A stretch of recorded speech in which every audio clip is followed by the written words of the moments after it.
Welcome to Clutter Bravado.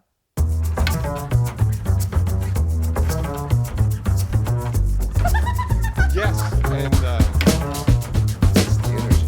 It's not just about stuff. So we should probably just get into it, right? Let's go.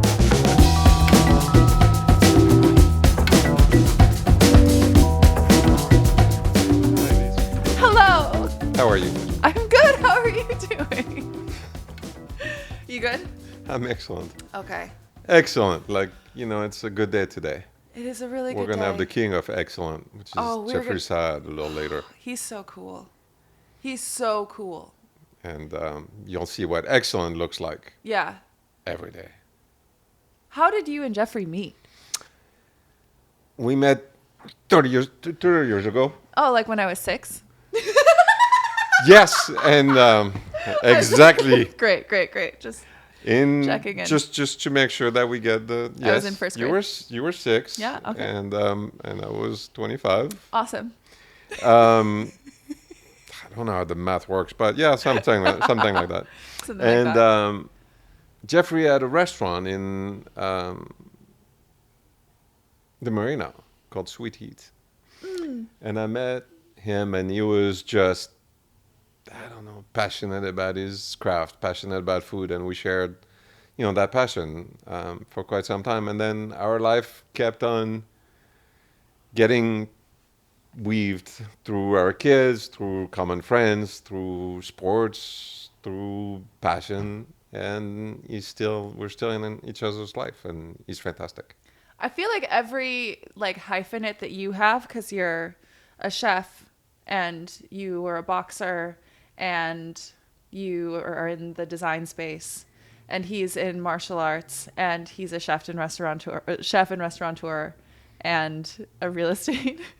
So you've been in the same industries, just at different times. Different times. That's really cool. Yeah, in San Francisco, LA. He moved back to San Francisco, moved to LA, and and since then, and I'm really fond of him, and his wife and his family. They're just a really great people to be around. That's so cool. Uplifting.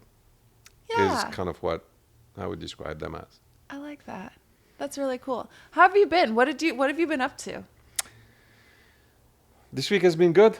Yeah? Yesterday was fun. You participated in it. It was fun. The Art of Elysium event for George Perez Yes. for the release of his book.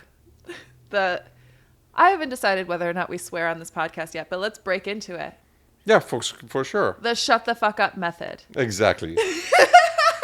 The shut the fuck up method. It's a book that George Perez wrote, and so they had the big event last night, and you cooked 70 people or for 80 people. 70 people. And it was, it was stressful for a short period of time, but it was good. It went well. A great vibe. I think that people loved everything. I mean, there was a really good vibe. There was a lot of love in that room upstairs last night. And It was so fun. I actually haven't spent any time up there, but it's like in the same building. So Yep. That's great that all of these creative people, every floor is a different creator. We're going to have more people from the building on the podcast, which I'm really excited about. But it's creating this culture of creativity and supporting artists. And last night there were so many artists in attendance, and it was really fun. I had the opportunity to play the piano. And that was magical. Oh, it's a Thank beautiful you. piano, and I loved playing. I love to play, and if somebody asks me to, I'm not going to be that person that's like, oh no. It was fantastic. It No, was I know. right. It was perfect timing. And end of the night, it was just a wonderful end to a great evening. Yeah. And did some fun food. Fun food. It was really good. So Mexican inspired. We had tacos and Yeah, a little chicken with adobo sauce and so good. those vegetables though. The mushrooms? Yeah. The mushrooms were good. They were so good. Not magic mushrooms. Let's be clear. They were, yes. They were magical, but they were not magic mushrooms. They were in the oven with red bell pepper Yes. and onions, so Yeah. not that kind, but Yeah, and Jen from Art of Elysium is, she supports artists and She's an writers incredible and host. musicians, and she's a great host. Yeah. So I'm glad Yeah. that we could. I'm glad when we can help. That's for sure. And Yeah. I was glad you were here and that you sang and played the piano was magical. So Thank you. I thought And it that was you really cooked. We fun. just had such a wonderful time there. And I got to meet so many people too. There were just some incredible like writers and photographers and visual artists and musicians. There's so many people in attendance. It was really neat, and I am excited to like spend more time up there, getting to know everyone and for their salons that they have. Yeah, That's really cool. yeah. We met. Melanie was there. Melanie was there. Melanie will be on the podcast. I'm really excited to have her later down the line. But Yep. she's so cool. This painting right here, or this photograph. Excuse me, photograph behind me is her, and her work is just absolutely magnificent. It's so cool. And she's just fun and smart and passionate about art. So she'll be a good one to Yeah. share all that passion she has in Yeah. her. Cool. So, all right. We have to get to the reason why we do this podcast. One of them. One of the reasons why we do this podcast is that I'm trying to learn more about design. I'm trying to learn more about what makes a designer tick, what inspires them, and that's what inspires me, and especially in the design space. So, do you have some homework for me? Well, talking about homework, I'm glad you asked. So I obviously, the design industry is my family. Lots of people I really love working with or sharing with. One of them is Oliver Firth. And Oliver is a youngster, just like you, but so talented. He's so talented in design, and he's acquired a huge amount of knowledge. And he has an eye that I really respect. And so he came out with a book about 2 months ago, and I just love that book. I love him, but I love his book, and so you need to read it. You need to go through it and see all, you know, read it because it's really well written. See all his philosophy behind it, the support that he gives to artisans and artists, the broad knowledge he has about different periods, be it contemporary, antiques. He's learned and he's really refined his craft, and I'm really hoping that one day I'll be sure to sit and talk to you. But before that happens, you can Let me enjoy this see. wonderful, wonderful, wonderful book. And Oh, wow. Okay, it's called OP or yep, OP. OP?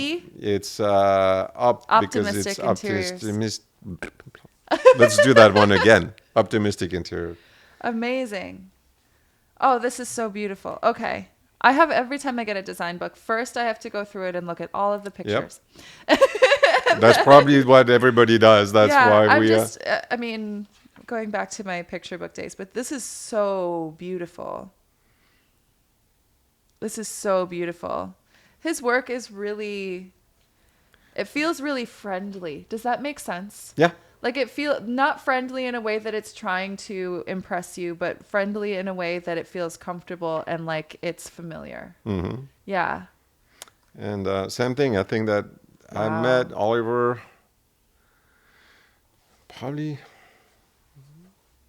close to 20 years ago or 18 years ago, and since then he's been learning, which is one of the reasons for this podcast is Yeah. to keep on learning, keep on meeting new people, keep on bringing passionate people from different parts of their lifestyle. It doesn't but artists, designers, culinary artists, people that are passionate about life, and Yeah. he's definitely one of them. Okay, amazing. Then homework number 1. Homework, that's your first one. Read OP Read OP. by Oliver Firth. I love it. Thank you. You're welcome. I also love that there's so much that you and I have in common, even though we have completely different life experiences. And I find that like anyone that we bring on, like Jeff, we've lived completely different lives, but you guys have lived such similar lives, and there's so many things that are differences. Like I love looking at the similarities that people have and finding the similarities, because there's something that's really, really beautiful about that. But for you to have 25 years plus 30 years 30. plus experience in the design space, and for me to be so brand new to it and so curious about it, there are so many things that I'm excited to learn, but I also have a feeling that you're going to learn something too. Oh, for sure. I think that look, every time I listen to someone, I learn something. Yeah.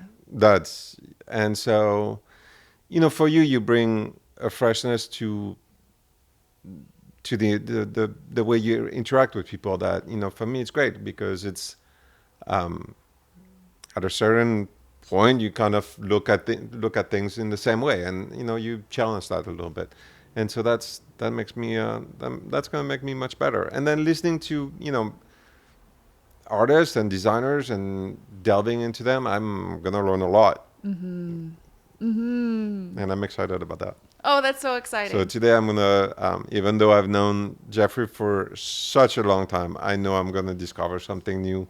I'm going to learn something from him. And I'm so excited about that. Yeah. Well, why are we waiting? Well, we're going to welcome him.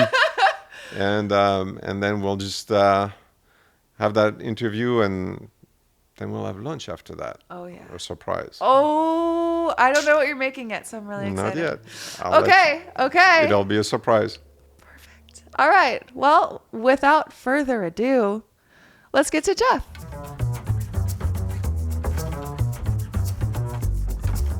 This is Clutter Bravado, and today we have Jeffrey Saad. Is it Jeffrey or Jeff? Which do you prefer? I'll answer to anything, but Jeffrey's good. Jeffrey's good? Yeah. Okay. Yeah. I'm going to call you Jeff. I'm okay with that. No problem. Bill, Ted, whatever you want. Perfect. Yes, Yeah. yes. I'm open. So, Jeff, how are you feeling? How's your day? How are you feeling today? Very similar to every day. Same old wonderful. Yeah? Waking up grateful. Okay. When I get to come sit here, like, hello, if you can't be happy here, you can't be happy. It just feels good. That's amazing. So, about you, I'll tell you about you. Please, thank you. So Make you it good, are, would you? so you are in Real Estate Rockstar, restaurateur, chef, TV personality, Wow.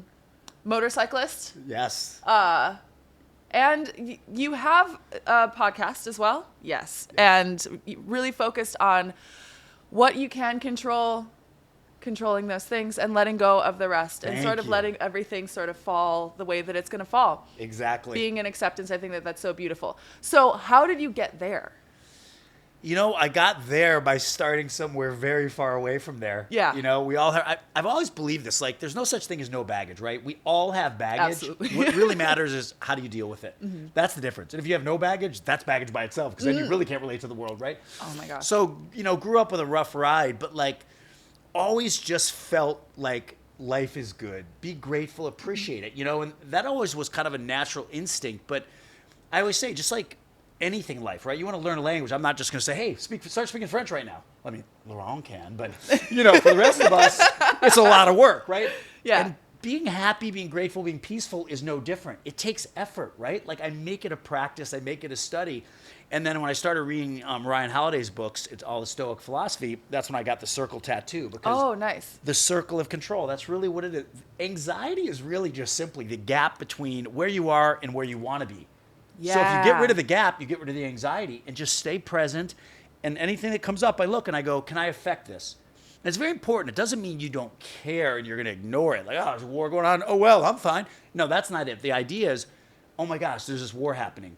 It's making me feel terrible. Okay, but now what can I do about it? All right, so you either make a decision. I'm going to fundraise. I'm going to go there, right? But if you're not going to do anything, then let it go. Yeah. Leave it outside your circle. You can't affect it. COVID's the greatest example, right? I remember going, okay, wash hands, stay 6 feet away, and wear a mask. I'm done.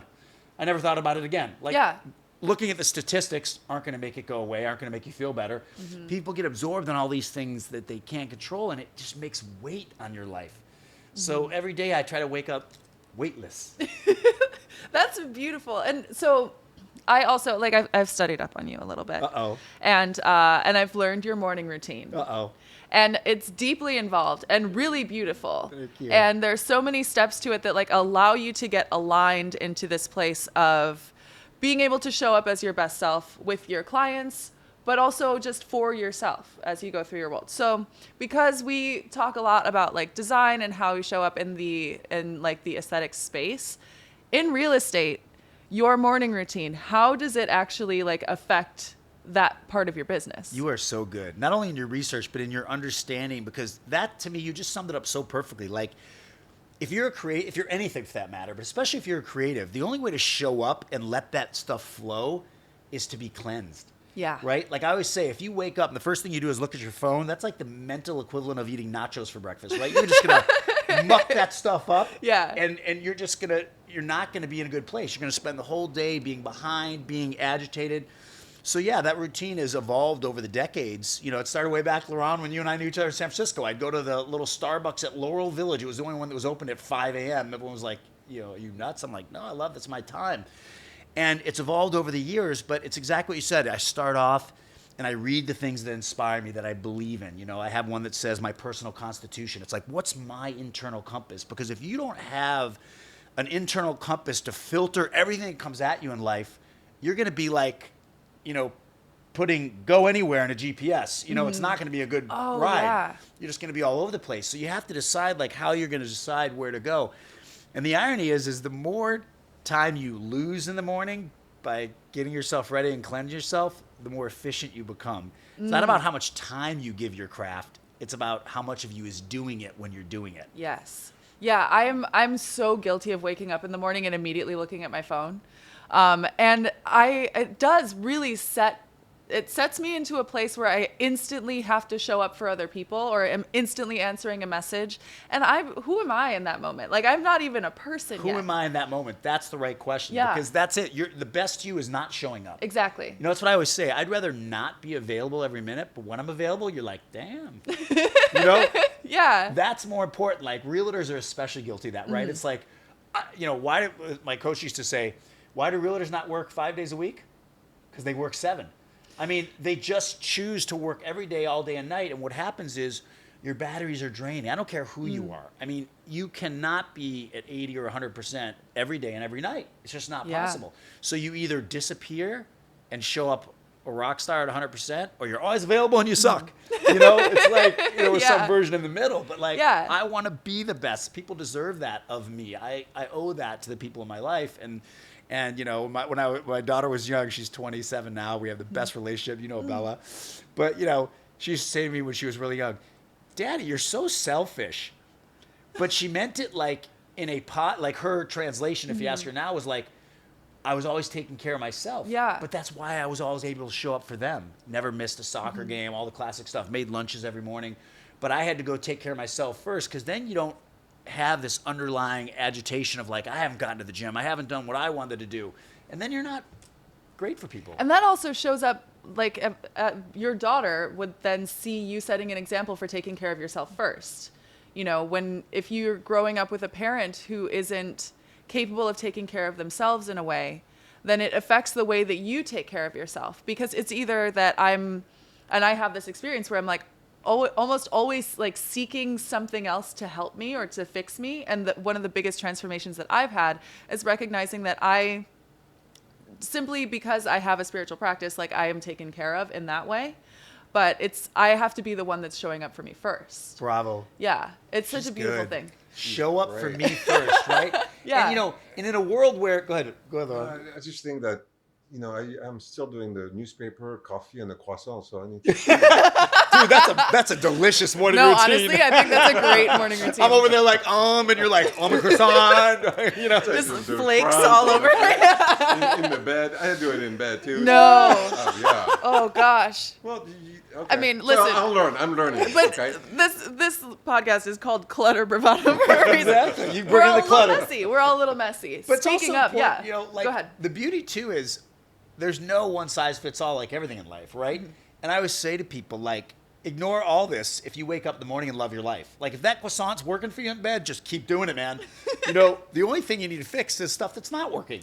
When there's a gap between where you are and where you want to be in the life you want to live, then you got to go, okay, what should I change, Speaking of, that's exactly what I was about to ask you, actually. Because of all of the work that you've done on yourself and the way that you live your life now, you're really living in your, like, full, you said you're, what was it, everyday wonderful? Same old wonderful. Same old wonderful, yes. So that's beautiful, but then also, I wonder if there's still a part of you that you're, like, constantly working on or that's constantly transforming, and what that challenge is for you right now. That's a great question. Because, I really don't think you ever purge the demons. I think you just stay mentally fit so you can keep outrunning them. Mm-hmm. You just got to stay ahead of them, because they're there and they're not going away. But like anything in life, right? You can be afraid of the demon. You can fight the demon. You can deny the demon. You can break your neck looking backwards at the demon, or you can just be like later and be ahead of it, and definitely, I mean, like, I don't care who you are. You're going to have those bad moments. You're going to, get in bad place. And it happens to me for sure. But what I've learned is, like everything in life, it's not about what happens. It's how you react. Mm-hmm. It's the one thing we have full control over, how we react. I don't know what's going to happen tomorrow. I might trip walking down these stairs. This will be my last, podcast. But, if you say, I'm going to focus on what I control and be my best self and react. This girl said it best to me. I love it. She said, I was talking about it, and she narrowed it down into 3 words instead of my long explanation. She goes, the key is just to clot quickly. Ah. And I loved that. Clot quickly, right? So the idea is... I like that. You get cut off in traffic, that lasted 5 seconds. Mm-hmm. So you got 5 seconds to freaking get over it, okay? Mm-hmm. If you're going to all day long retell the story, can you believe that jerk? And right? That's the difference. So it's not that watch this podcast and you'll be happy forever and nothing's ever going to go wrong again. No, it's just... how do you react and how do you make it go away faster, right? Because that's what most people struggle with, is they just keep retelling the stories, because that's somehow, it's an Eckhart Tolle thing, right? It's like there's this comfort in victimhood sometimes. Absolutely, yeah. And so I'm just really getting great at, like, I always say it's like, Laurent used to kick my butt in boxing. I've always been a martial artist my whole life. San Francisco, we used to go to this boxing gym. This guy is a badass, trust me. But I've said, now I'm into mental martial arts. It's like, oh, yeah. Let it go by. Yeah. Nothing's going to stick. I'm just going to let it pass. You know what? And I tell my son, what the best counterattack is? A hug.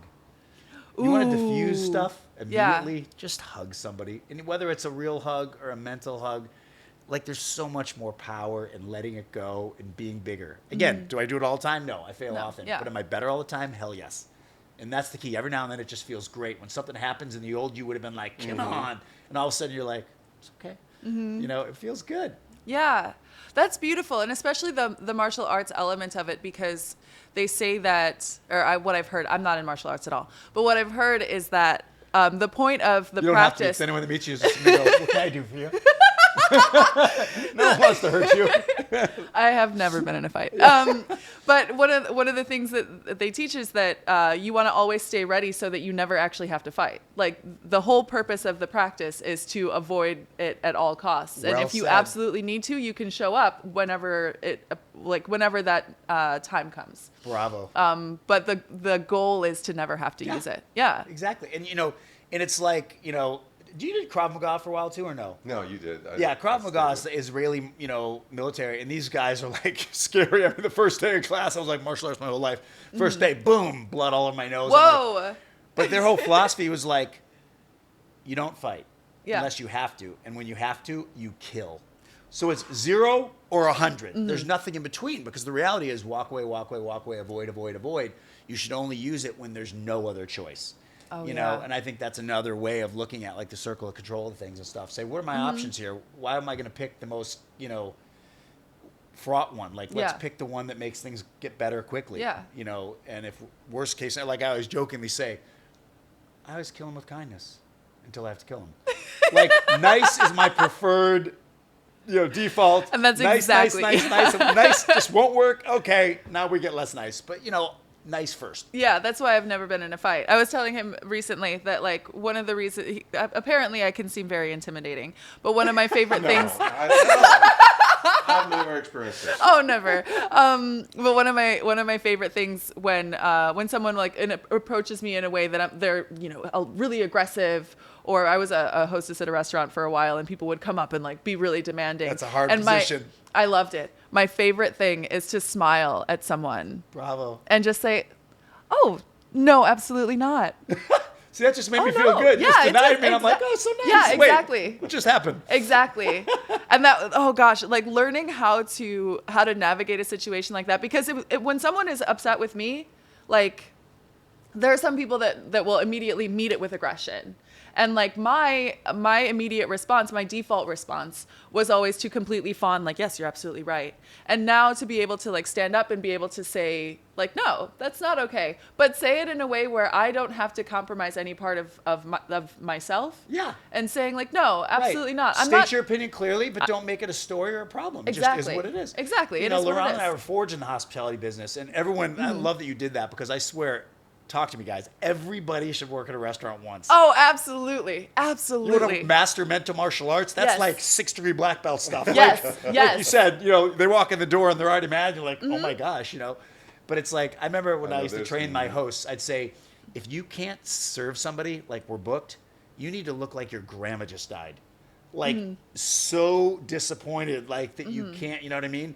So there's those different elements, right? Like how immediately to diffuse a situation, make somebody feel appreciated. Absolutely. Or like you said, just a big no with a smile is Yeah. way better than a no. Yeah. There's a huge difference. Totally. And I've been in so many different sides of the restaurant business. I was a bartender, server, hostess. I worked my very first job was in food service at a taco stand. Oh my God, perfect. Hey, that's where Tacos you and learn ice the most cream? efficient kitchen on earth. Oh my gosh, yes, tacos and ice That's cream. where Jeff- Like it was a fantastic good place. at it. Yeah. Yeah. It's so fun because I mean also at that time like I learned how to count change back, nothing, like everything was as analog as possible. That's great. But through that you start to learn just the basics of being in a kitchen, of working with other people, of working in a team is truly the best job that I've ever had. I It's love family. that job. Yeah. It's family. It's family. Absolutely. And I think empathy teaches you empathy, because no matter what, you have to think about what the other people are like. Tell me more about that, because I like that. I mean, it's you've been. I mean, you were excellent at it, because I think that you understand. When someone comes in and they were stuck in traffic, someone cut them off. They couldn't find parking. They're starving. And they show up, and suddenly they're like, your table is going to be 20 minutes late. And it's just like the smoke starts coming out, and you're like, well, I get it. So why don't we have like an appetizer, or, can I get you a glass of wine, and you diffuse. But it's true that people show up with their stories, with their baggage, and you have to try to read through it. And, you're an example of it. Well, I try, because I always say, like, one of the things, as we get older, I'm 57 now, right? Like when you're young, you're invincible, you know everything, right? And then you realize how much you don't know. But one of the things in the last 5 years that I've really embraced is I see your flaws, but I don't see your struggles. Who am I to judge? So easy to go, oh, Right. or whatever. Yeah. But no, stop. Like you said it perfectly, Laurent. Like, what's in the background, right? Like, for all I know, this person just lost a loved one. This person just, you know what I mean? And it's like, I'm training myself to default to positive expectations always. Assume the best. No matter what happens, assume the best. What's the other side of this? Go straight to what's the other side of this that I'm not seeing. The Wright brothers used to have a policy, and I loved this. Whenever they disagreed, they had to swap sides. Oh, I like that. Ooh, we're gonna do that. Yeah? Ooh, that's Okay, gonna great. be a good. That's gonna be a good workout. That's fantastic. That's a really great idea. Right? But think Yeah. about it. You tell me this piece is disturbing and da-da-da-da-da. Immediately, it's like, okay, what's the other side of that, right? Yeah. Instead of defending, your position on why it's disturbing, if you can go like, well, what would be the opposite opinion from somebody? You know what I mean? There's beauty in death. There's, a life well lived that ends in a beautiful moment, right? There's so many ways to look at anything. And I think art, which in this place, by the way, this podcast should be panning at all times in here, because it's like, it's gorgeous. I in mean, here. seriously, every time I'm here, it's like, talk about getting off track, but this is what makes life great. And don't ever kid yourself. I always say, money's not everything, but damn, I'd rather be sitting here in a bad mood than, you know what I mean? If you got to be somewhere, like, you might as well be surrounded by things that inspire you and intrigue you. It's a great place to cry if you need to, I guess. I like that. That's the title of your book when you guys keep going on this. A great place to cry. It's a great place to cry. Yeah. That's great. I love that. No, there was something that you had just said that I like, but then we got on this. Seeing the other side or yes, his empathy. yes, seeing the other side of an argument. One of my favorite things that that I try to practice as much as I can is admitting when you don't know something and admitting when you're wrong. And whether it's just to the person that you're talking to or whether it's someone that has nothing to do with the scenario at all, but just saying like, oh, I think that my perspective on that was a little skewed. Good for you. And there's so much power in that. And that's not something that our society really looks at all. You are so right. You bring up, God, we keep like, she's like, ooh, are you like mind reading me or something? It's like, but like, what about the big things that I'm hung up on that people always give me kind of like, but they can't come up with an example that makes sense of it. I say, there's nothing less valuable in this entire world than being right. Oh, yes. You will lose friends. You will make people not like you. You'll blow business deals. There is never a time when being right works. Even an attorney in a courtroom, it's not about being right. It's about getting to the right place. Yeah. What's the story that gets you to the right place? And people are so hung up on, I always call it the Google test, right? You always know you're at a dinner party with some people. You say something, so the guy or girl that Googles it, they're the ones that have to be right. I've learned to be like, even if I really believe I'm right, I go, you know what? I may have misread it. Because there's no value. Yeah. There just isn't. I mean, if you say, hey, I'm going to walk out of that balcony and I know that it's, about to fall and it's been roped off. Yeah, it's probably good that I'm right and not let you go out there. Yeah. But those are rare exceptions. Most times, it's just so powerful to let go of being right and just focus on getting to the right place. Yeah. That's it. I'm not going to sit here and argue with you about your opinion. Instead, I'm going to go, where's she trying to go with this? Where's the place that will be good if we get to? Let's focus on that instead. Yeah. The needing to be right thing, there's this thing like, would you rather be right or would you rather be happy? There you go. Yeah. There's so much value in that. And I'm sure that also, did you ever have an experience when you were first like getting started in any part of any of the many things that you do where you had to allow yourself to be a beginner to a point of like, I mean, this, and even, I don't know if you're starting anything new now, where humility needs to come in, where you have to say, oh, I don't know, and allow yourself to learn. Like, where is that area of your life right now? Yeah, that's a great question. I've always said, I tell this to my kids all the time, nothing great in life happens till you're sick to your stomach. If you're comfortable, you're screwed. You're never getting anywhere. Discomfort is what forges brilliant tipping points, So I have those moments all the time. And what you said is really crucial. Like, you can go into it with like F plan B. I'm going to make this happen. That's when I did the food show and all these other things. It was like, there's no plan B. I'm doing this, but at the same time, again, like you said, humility, teach me, show me. How do I add value to you? I want to be part of this. I want to make it better. What can I do? And that's also why I never watch news. Not only because it gives you zero value. True. Never have I heard anybody go, I love with people that are really hung up on news. I'm always like, tell me one thing about it that's made your life better. And they're like, well, I'm informed. Okay, and how does that help? Because it's expiring information anyway most of the time, right? So it's like, but also the other side of not wanting to consume news is because I'd rather hear it from you two. I'd rather have you tell me what's going on in the world and why you think what you think about it, right? Like, I don't need to be the smartest guy in the room, even if I do know something. To me, I say every person I've ever met's a mentor for something. Yeah. Even if it's something not to do. But like, everybody has something to offer. And if you go in trying to be the smartest person in the room or thinking you don't, like, there's so many great quotes like that, is like, the person that thinks they know everything will never learn anything. Oh, yeah. That's No, brilliant. I just take my French accent and, sound. Well, you get away with everything. Exactly. Between the two of you, right? Sounds Like, she's snotty. got the fit and the vibe. I don't know what you're talking about.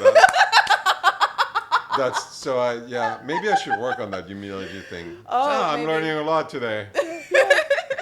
Okay, I have to get to some rapid fire questions for you. Bring it on. Okay, so Clutter, Bravado. We focus on the mess. We're interested in the mess. So, first question. What is the messiest place in your house?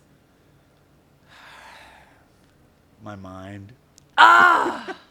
He's I so knew good. it. Oh, you're so good. Okay. All right, let's leave it. We'll leave it there. The mind. That's why I'm always trying to clean up. Because the space is beautiful. You know, David Allen wrote this book called Getting Things Done like 20 years ago. I read it, and it was brilliant because, and now we have more of an electronic world, but it still applies to your desktop. But clean space, clean mind. Mm-hmm. You know, so physically in my house, like everything is exactly in its place. Like when I get home, it's like these go there. They don't go here, they go there. Got it. Because like when you don't, like people forget that when you have routines, it actually makes you more creative because you don't have to waste energy on basic stuff. Yes. If every time you do something, you recreate it or you put it somewhere else, you're looking for stuff. If you get routines down about the stuff that doesn't matter, then you have all this extra time to be creative. Don't you think that also being in the kitchen has taught you some of that? Dude, 100%. Mise en place, people. Things in place. As you go. Mise en place. Totally. You're exactly right. Even Starbucks, I love watching them. You know, they freaking wipe that steam wand down every time, wipe the counter, dump the milk. It's like, it's systematic. Exactly. But the kitchen, you're right. It teaches you so much because you have no room to spare. And that detail. Mm-hmm. Because otherwise you can't. You know, it's one of those fields. If it's not perfect, it goes down real fast. And it was interesting. We cooked yesterday. I mean, you know, and someone came in and said, "You're relaxed and the kitchen is clean." I'm like, "Yeah, otherwise you would not be eating tonight." That's how we roll. So Yeah. Okay. Second question. What is your favorite area of your home? My favorite area of the home is the couch out on the deck.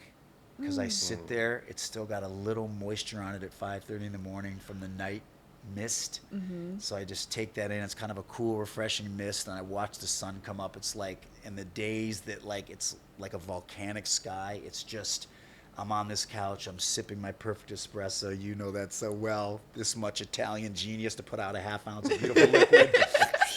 You know, that's my spot. Love it. Yeah. Oh, beautiful. And then, oh my gosh, did I forget my last question? There's no hurry. Laurent and I could talk about tacos or something, you know?